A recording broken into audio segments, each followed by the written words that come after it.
evening and welcome to Gersnet. This is your preview post.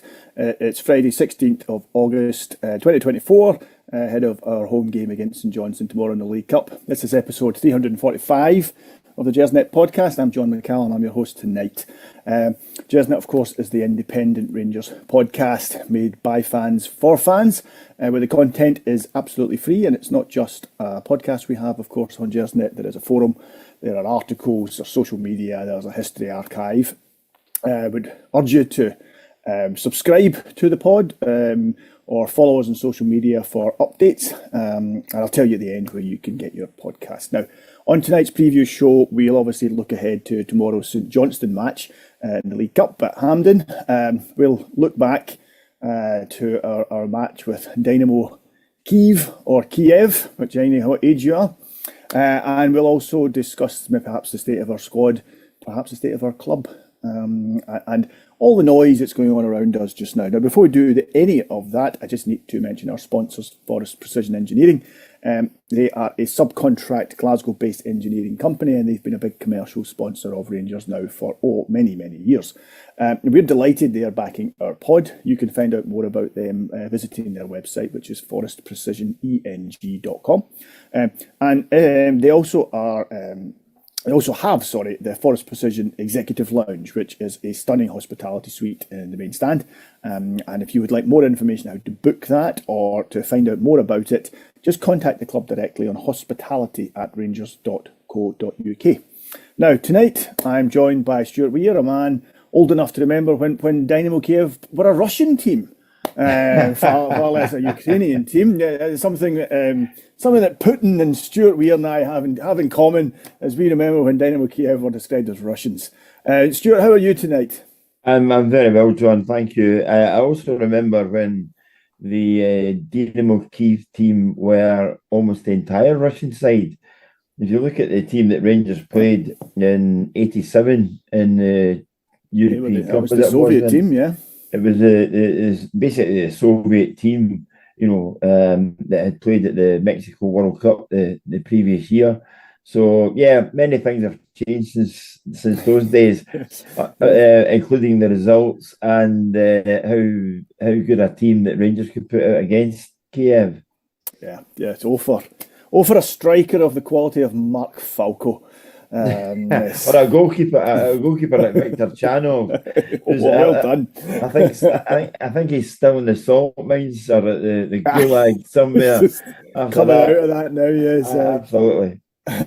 Listen, let's stick with that game. Let's start with that game. And out of pure annoyance and childishness, I am going to just keep calling him Kiev. I'm sorry, I refuse to bow to what the actual pronunciation of that city is. They annoyed me. They're play acting and diving annoyed me the other night. They're bugging them. They're Kiev.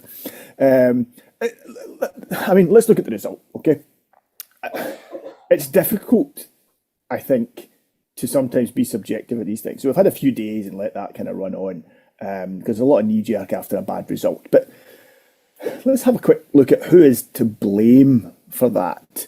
The referee, the manager, the board, all of the above. Whether you are portioning blame for what is a pretty damaging defeat for the club. I'm old enough to go back to, see, you mentioned age, to being disappointed at going to Ibrox to see Slim Jim Baxter, who after about 3 minutes I looked at and didn't think he was very slim. It was one of 14 games he played that season. He scored against Gornik to bring the tie back to 3-2 before Gornik just ran away with it. And so that disappointment in Europe early on is nothing new. Even if you go back when Rangers were spending lots of money to try and conquer Europe, you go back, Laudrup and Bolly arrived and they go out 3-0 to AEK Athens and Harvey kicked a ball. Following season, they break the British transfer record, bring in Duncan Ferguson and go out to Levski Sofia. So it happens. These things happen. For me, it should never happen in the fashion it did the other night there. And we're just kind of saying off air how you start to talk about one thing and it basically grows arms and legs and tentacles, and it's like a domino effect. Tonight's 30-minute show might end up being an hour, I know. No, I'll cut it short. It all just runs into each other. So you look where were Rangers playing the game? Hampden. Why they're playing at Hampden? Then you went all the malfunctions and the lights in terms of changing the facilities at Ibrox. On the pitch, I have to say there were so many players that you literally couldn't give anything more than 5 out of 10 to. I always think the basis, if you're going to succeed in anything, you're needing guys who are steady eddies, 7.5, and guys who excel at 8s, and nobody came anywhere near that for Rangers. I would say possibly Barron might get a pass mark, and he has done in most of the games. But it tells you something about the Rangers team. And we saw this last season. We've seen it a couple of seasons. Even though we're in a situation just now where you're watching a revolving door at Ibrox, there still seems to be an element of defeatism within that Rangers side. If you're looking at a boy who's just walked through the door from Pittodrie and is actually showing more senior players how to do it, you've got problems. Yeah, it's a strange one because I actually thought we played okay without looking like we were going to score, which I think has been a problem for more than just Tuesday night. I thought up to the point Jeff to get sent off, we were the better team, and I thought that we're going down to 10 men. We have to buff for a while, but you couldn't see where the goal was coming from. There's a lack of creativity. There's certainly a lack of magic in that team just now. A bit like a night out me out trying to attract a young woman, isn't it? It's been a long time since I tried to attract a young woman. When you're almost round the goalkeeper and then you fail to put the ball into the net, it's. I hear what you're saying. There were times when Rangers knocked a few passes together, but it still looked as if it wasn't, cohesive. It wasn't coherent. It wasn't cohesive. I would agree with that. It was like, oh look, we've got a pass to somebody. Oh, he's beaten somebody and laid it off to somebody else. Oh, we're in, and that wasn't. At no time did you think Rangers have taken their side apart and really should have scored. There had about 6, lukewarm efforts in goal through the entire game, half-hit shots, and again, you can be positive and say they played quite well, but it was only up to a point. For me, to get past marks, you've got to be putting the ball in the net. And as you say, John, it's not something that suddenly sprung out on everybody. This has been a tale of woe for months, if not seasons. Yeah, no, absolutely. It's been a problem with the team.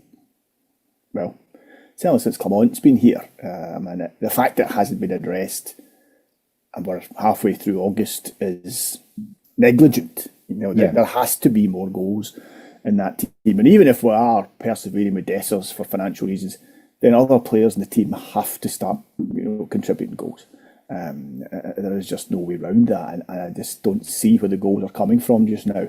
There's a lack of guile there. There's a lack of cohesion. You said it, that the team is. I think you can see what they're trying to do. I think you can see how he's trying to play with the fullbacks coming outside the kind of 2 wide players and it becoming a 5 and sometimes a 6 with Diamandi coming in, but it's not working yet. It hasn't clicked. Whether well, but it certainly hasn't yet. I think to try anything like that, John, you have to be hugely disciplined, and you've got to know your game inside out, and you've got to know the guy next to you. You've got to know his game back to front as well. It's like people looking at strange formations.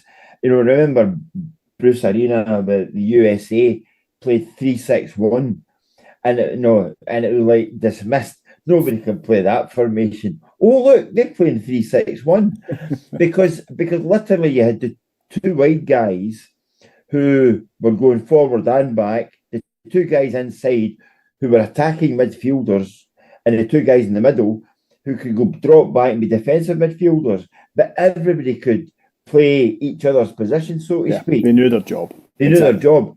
And you know, I'll go back to Udinese, you know, when Scotland under Gordon Strachan were sensationally employing the 4-2-3-1 formation, they were playing 3-3-1-3.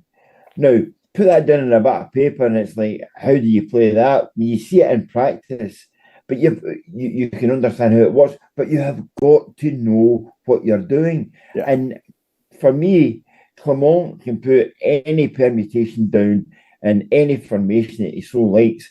I just don't think there's enough of the guys on that pitch actually know what their own job is supposed to be before worrying about what anybody else is doing. I don't know if you caught any of the Ryan Jack. Ryan Jack's been kind of doing the rounds this week, various different interviews, and he gave I don't know if you would call it an interview, but it's a fairly long chat with Andy Halliday and a couple of other guys on, is it Open Goal? Is that the podcast? Forgive my... It may have been, yes. Open Goal. And he was asked about Clement's tactics, and he said that basically what Clement wants is the transition to be fast. That, you know, we're getting the ball from back to front quickly. Not necessarily long ball, but from back to front quickly. So that, you know, that the movement is quick. The speed of attack is quick. That's what he wants. That's how he wants his team to play. I'm not seeing that just now. No. You know, and I look at that. I mean, you know, and I'm not just going to have a go at Dessers, but Dessers isn't fast. You know, he isn't a player who's going to run away from the defence. You know, he's not a speedy player. He has other strengths, but that is not one of them. He isn't fast, and I don't actually think we've got a fast team. Cortez might be fast. Jeffrey might be fast. You know, we'll have to see. But you know, we don't have a fast team. Wright's not fast. I don't know about Germany. It doesn't look fast.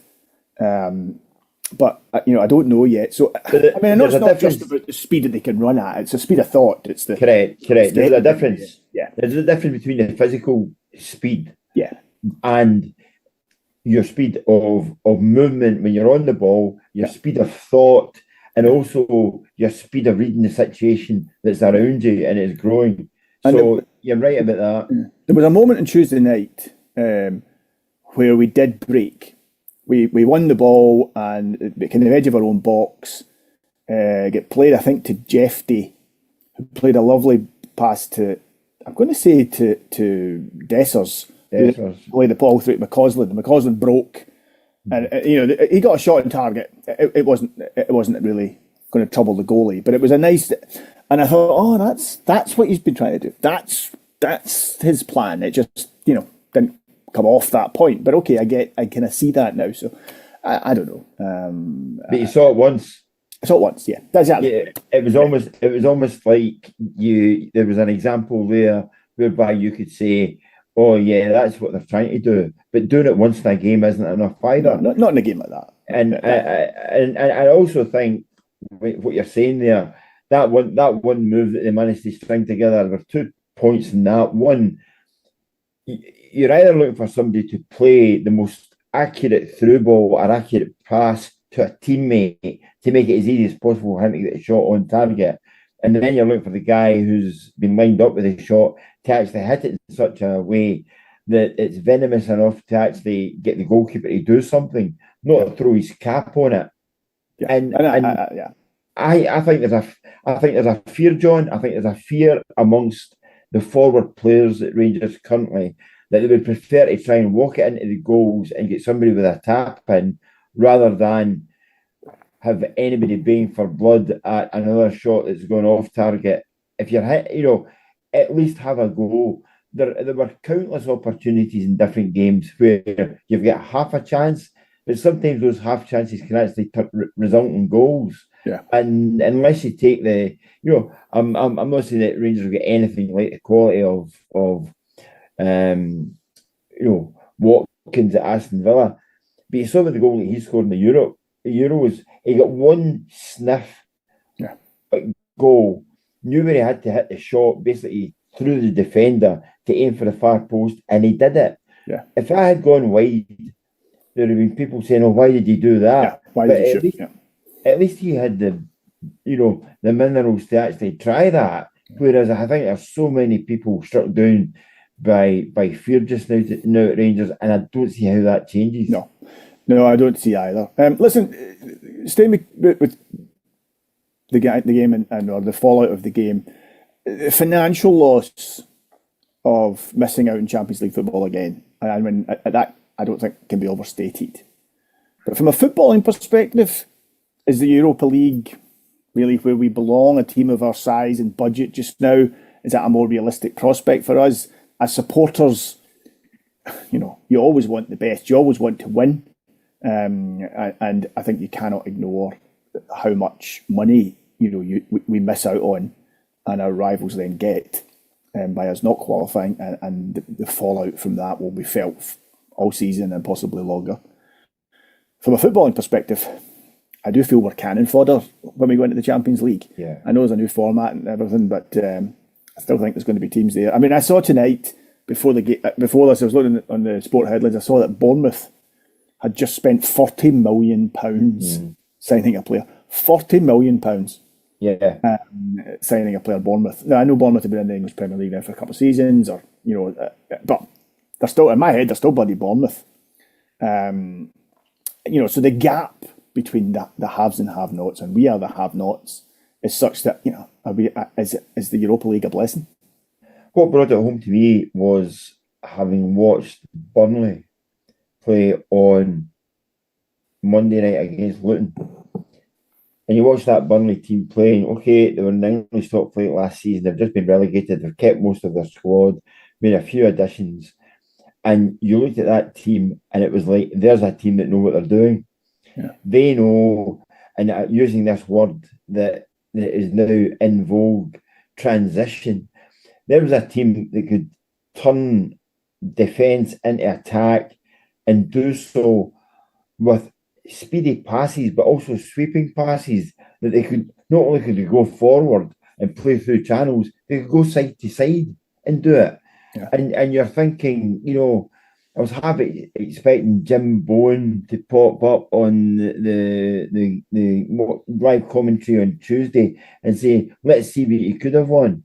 Because it was almost like a different game. And you think to yourself, English football is light years ahead of Scotland just now, financially. But going back to your point, it's a big blow for Rangers financially. I mean, I think, given where the club are just now, you would take beatings week in, week out the Champions League to earn 40 million quid.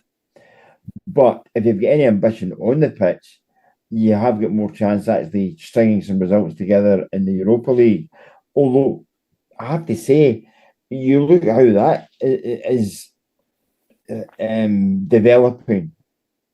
It's almost like a Champions League 2, because the clubs involved in that could quite easily hold their own in the Champions League. Yeah, some of them definitely. Some of them could. And I just think if the ambition's on the pitch, you're looking for it to be as easy as possible. But it's a wee bit like, I still think that financially is where the real pain is. And I don't care how sweet or how much of a sweetener maybe a couple of wins in the Europa League is. It ain't anywhere near like a £2 bag of sugar getting tipped down your throat if you're in the Champions League. That is a real sweetener. Yeah. Moving on a wee bit to the squad, but just kind of staying with what you said there.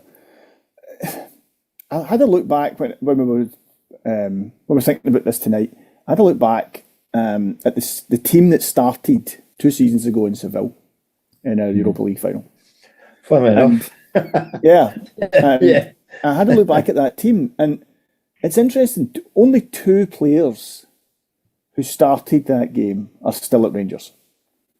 Tavernier and Scott Wright. Mm-hmm. They're the only 2 players who are still at the club.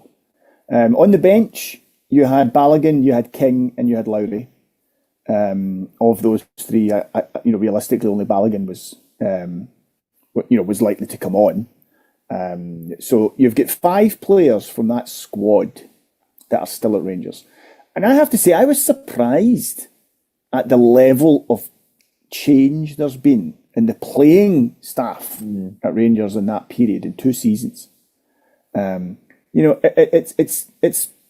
a complete change, a completely different squad we have now, totally different squad. And of them, I think Scott Wright is lucky to still be there. I think he'd be gone if someone would just take him. There was certainly rumours all over the summer that Tavernier was leaving. I mean, in fact, I think the last time I was on this, we almost gave Tavernier a eulogy because there were strong rumours that he was. I could possibly comment on that one. But are you surprised that there's been that much change at the club? And with that in mind, should we perhaps be more understanding of... I mean, I know that's not what Rangers fans do. Rangers fans want success. They don't care for excuses. That's why we've been a successful club for so long. But with that level of change, with that, we've had 2 managers in that time and pretty much a completely new squad, not just team, squad. With that level of change at Rangers, is it surprising that we're not cohesive? Is it surprising that we're not all knowing how we should all be playing? No, I think the level of churn comes when you start making changes right at the top. The thing that crossed my mind the other night there was, to be watching Giovanni Van Bronckhorst's horseshoe in action, where you actually could see a Rangers team probing. But then you take that team, dismantle that team, and take away the component parts. You had Bassey, who's actually playing the game this evening, who was a colossus in that season for Rangers. And in a different time, in a different period, a different era, he'd have been your captain material. Instead of that, as Rangers have done through their history, they've sold their top players whenever a decent offers come in. And at that time, they had to. What they did with the money thereafter, you would have to file that under squander. But the other guys were good for a period of time. But then, whether they become disillusioned at being told one thing and then suddenly find that halfway through a season that the players they've been promised are not arriving, much the same as the managers. I don't know. The change has been significant, but you would have to say there is no one will tell me in that period of time that there's been any improvement in Rangers. If anything, they have become a lesser team. I don't think there's any argument in terms of the players that were doing. Go back, again, Morelos had a great season. He looked a proper European striker. But whose fault is it that he can't be bothered his arse the following season? You've got Kent that wants to play for the club, suddenly can't be bothered his arse, stringing 2 passes together, never mind 2 games. So I think there's 1 or 2 of the players, for whatever reason, have become disillusioned, and therefore they've had to be replaced. And that team just now is a cheap imitation of anything that Rangers had even 24 months ago. Yeah, I don't think anyone is making a case that the team is better now than it was this time 2 years ago. You're being told you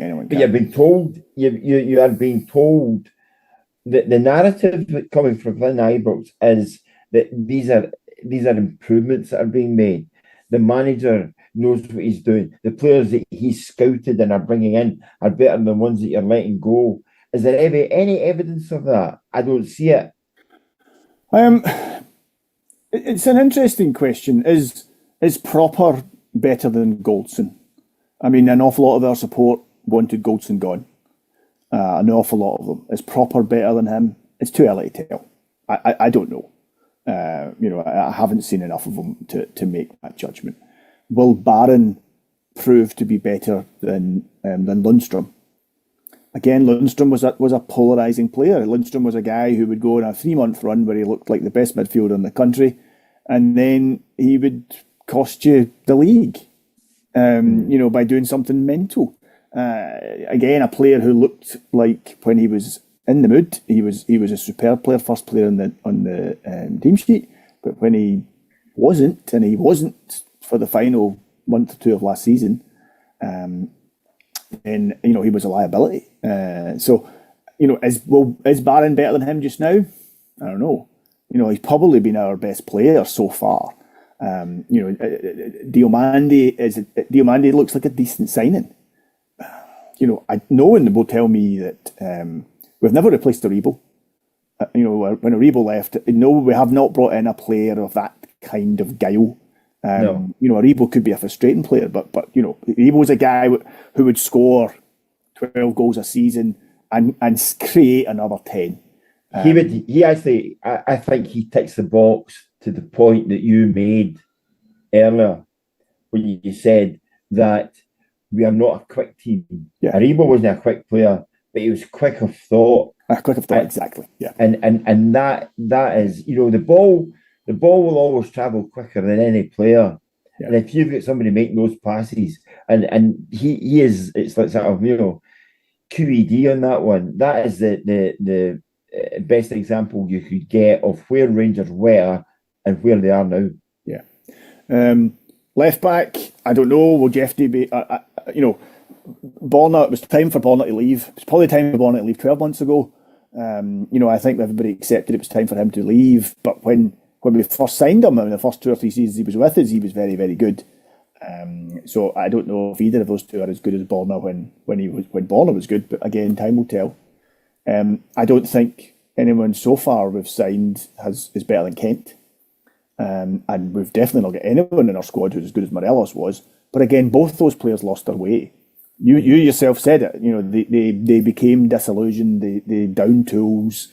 That's a failure of management. That's a failure of things. So the last point on that, Stewart, is that it's not just on the park, these changes. We've actually had massive changes off the park, which we don't notice as much. But we've had huge changes off the park. We have our chairman's changed. Our board is quite different. We've got new investors in over the last 12 months or so. Our CEO has left. Our director of football left. We haven't replaced people properly, and obviously we have a brand new management here, our second new management team in 12 months, or at that time it was. So it's massive change, and the need for stability is clearly there. We do need to have a period of stability. I have sympathy with the people who are saying that, but at the same time, Rangers support, they only care about performance and result.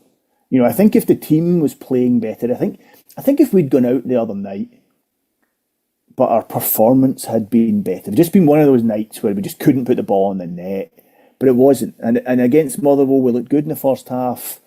Second half, not so much. Against Hearts, not so much. Our pre-season was terrible. It's 2 league games played. It is early in the season, but there's enough disquiet over some poor decisions off the park that when things aren't going well on the park, I don't think the fans are far away from outright revolt, frankly. That stability you're talking about there,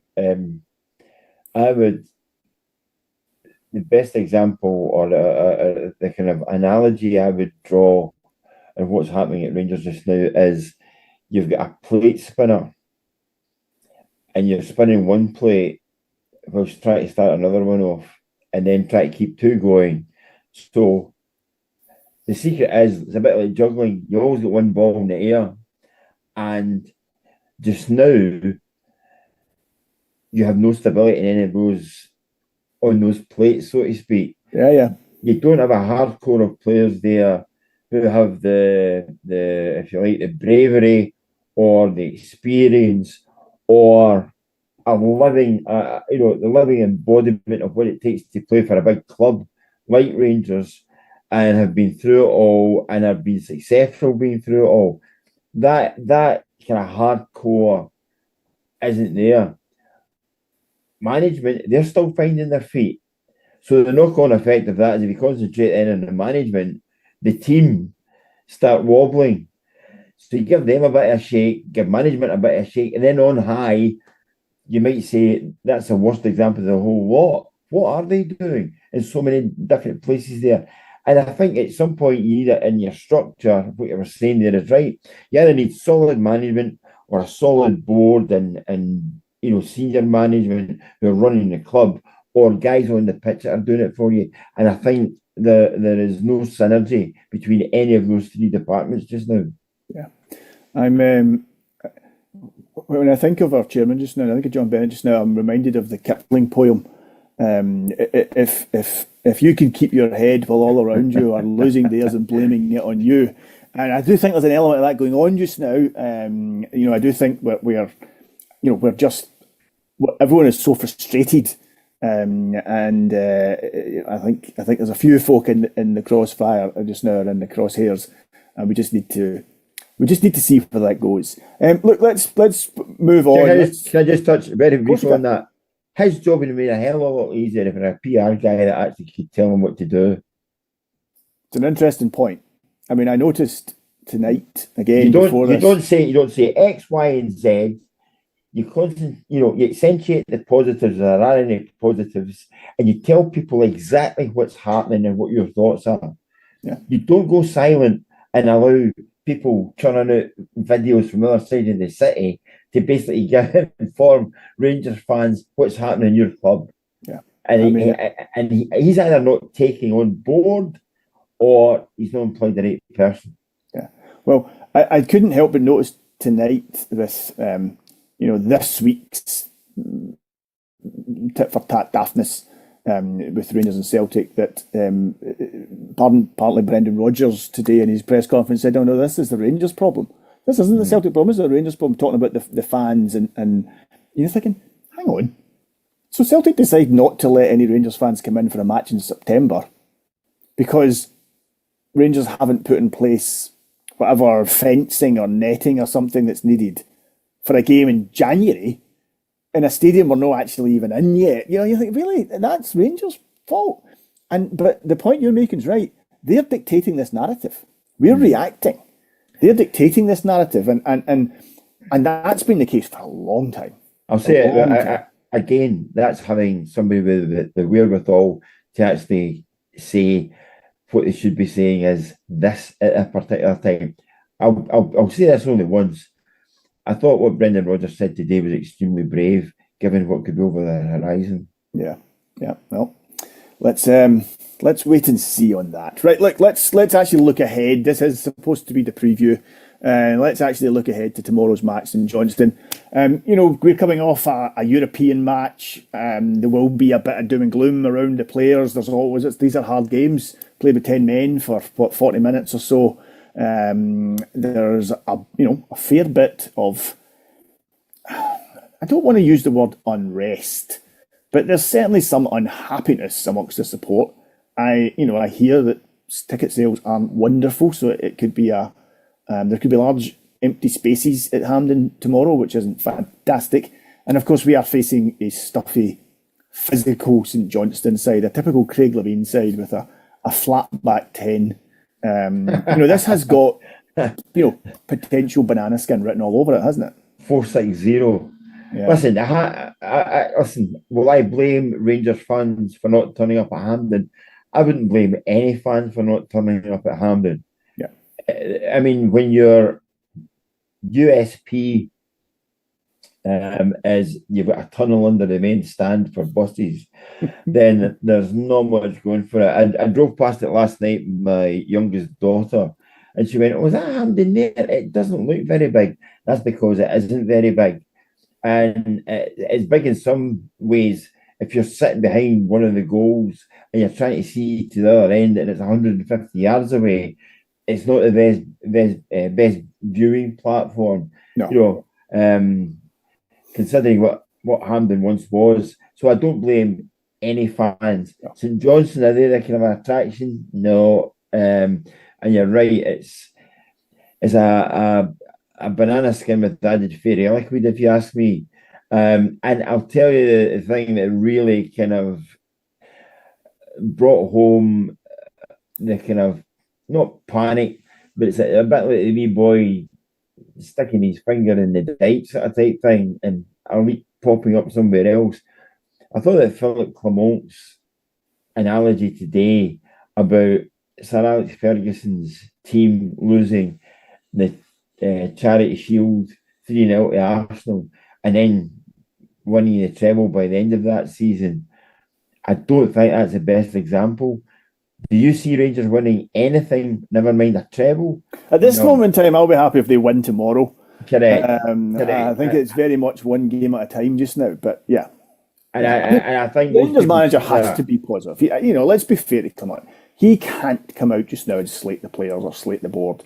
He has to accentuate the way you said. He has to accentuate the positives. He has to talk the game up, talk the team up, talk our ambitions up. He's the Rangers manager. He has to say that, whether any of us believe it or not. He still has to say it. But I agree with you. It was a strange analogy to use. It was. Surely, if you're talking it up, you'd say, yeah, this is a big game for Rangers. We were disappointed it might be, but we are the holders of this trophy, and we aim to keep that trophy at Ibrox. So there's a lot riding on this, and I, as a manager, I'm looking for a performance from the players who I know they're hurting, and I'm sure that they will give the fans who do turn up a performance worthy of the Rangers name. That's how you make it positive. Don't go into Hans Christian Andersen land and start telling us about what happened in 1999 with Man United. For starters, you don't have the players of that ability or capacity to actually pull something like that off just now. If you do by the end of the season, I will eat my words and maybe other tasty morsels, but fans are very clever, and I go back to an age-old saying, never bullshit a bullshitter. The fans are living on hope just now. Don't start feeding them lines that you just cannot substantiate. Yeah. I'm not sure if he's noticed. I'm sure he has. I suppose the fact that the sex has dried up and his shirts are no longer on in the morning must tell him that the honeymoon period is over. A friend of mine through the week, was pretty critical of Clement. I said to him, I think that's harsh, but he is as in touch with, if not more so in touch with the support than I am.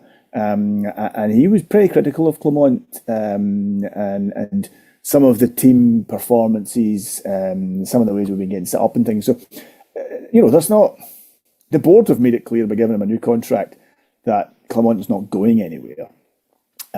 But there's pressure going to start building if we don't get a result tomorrow. If we are, any kind of result tomorrow will do. But if we don't get a result tomorrow, then there will be. If we get put out of the League Cup at St Johnstone, which is not out with the realms of possibility, there will be serious pressure being put on Clement. One goal would be enough tomorrow, and you would take it. I think the question marks over Clement. He sounded as if he was talking a good game early on in his tenure at Ibrox. Yeah. I think where for some, me included, when you start to question what he's about wasn't how Rangers completely tailed off last season. You could blame the players, but you're looking for somebody to give you a bit of direction and a bit of motivation, and especially your in-game management has to be something different and something special, where if you look to the bench, the direction is coming from the manager. You're not looking to the bench to basically go, are we still doing the same thing? People can correct me, but I have yet to see Clement make a change where he influenced the structure of the team by playing a different formation or attacking in a different way. He seems to make all his substitutions are like for like. Don't change the principles, don't change the blueprint, just to change the individuals and hope for the best. You don't suddenly see him playing with going for broke play with two strikers, or getting somebody to go from the back and, you go the target man. Well, Proper was up. Proper spent the last, oddly you said that, Proper spent the last 5 minutes of the match the other night at centre forward. I think not to any great effect, to be fair, but he definitely stuck him up front. Yeah, he did. But by that time, you're absolutely, you're desperate.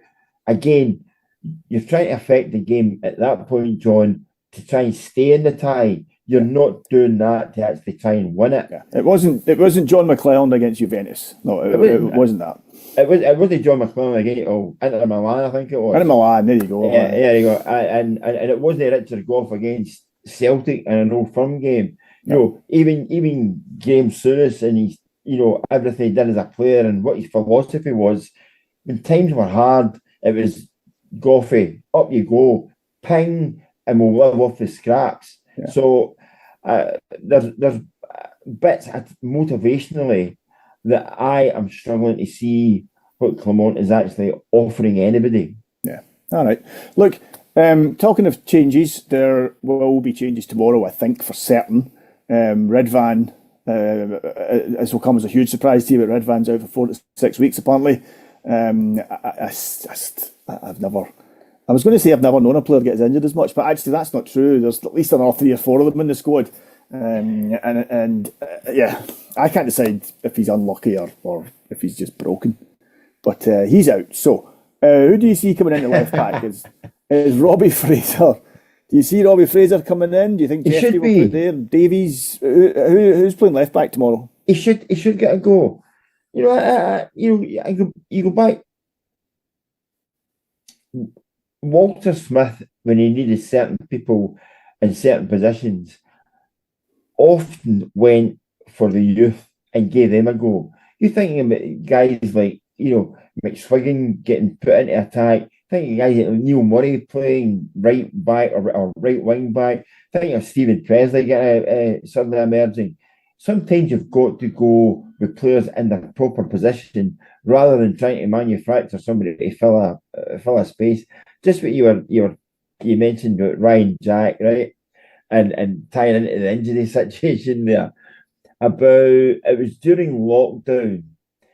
It may have been 2020 or it may have been 2021. Anyway, and I was in we're in Halford with my son, and he was looking at bikes, and who was in looking at a bike but Ryan Jack, and it was a bike for him, okay? And I said to my son, it better not be for him, because if he gets on a bike, it will end in tears, right? And lo and behold, the guy was never fit after that. And the amount I've had to explain by coaches and all sorts about pedaling a bike and why you should go nowhere. Footballers should go nowhere near bikes. But I always had ever since then, I had a good laugh at him being constantly injured. So I don't know whether Redvan has got a wee moped, a wee bicycle at the house or something tucked away, or one of these